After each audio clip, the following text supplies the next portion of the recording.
Welcome, everyone.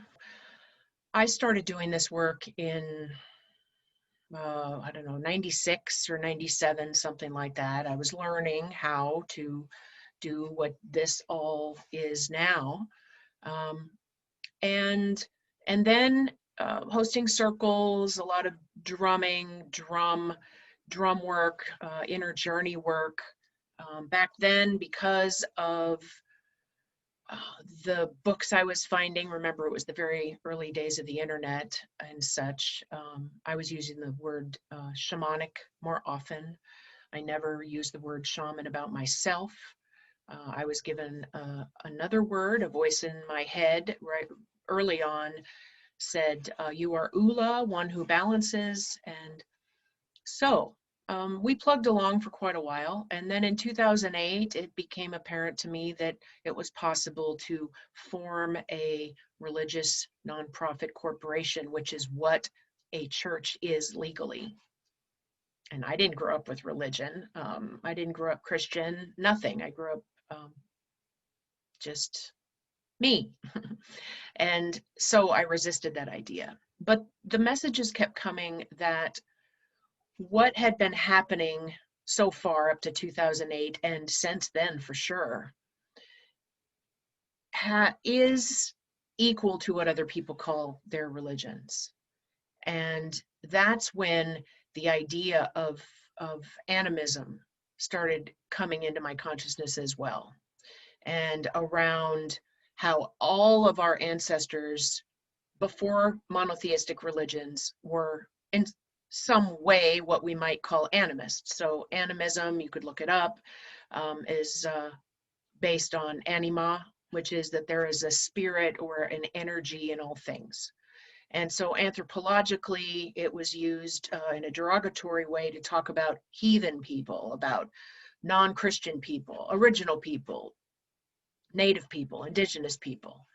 But when monotheism started, then it was also all of the old Wade people of the continent, all the continent of Europe.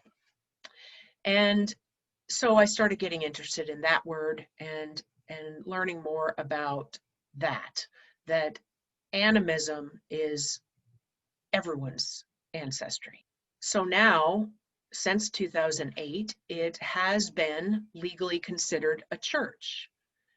And even though, you know, part of me doesn't like the C word, it is important because it sets a precedent that what any of us who might be drawn, not just to Web of Life Animist, but also earth honoring practices, especially for people who have a broken lineage, have been separated from their animist earth honoring lineage by monotheism. It's a form of a certain kind of coming home to our authentic selves.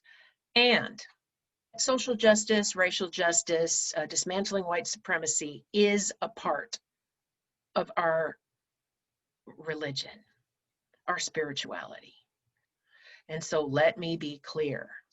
If you look at what happened this week and you go, yeah, but, or well, or and, or this is not the place for you.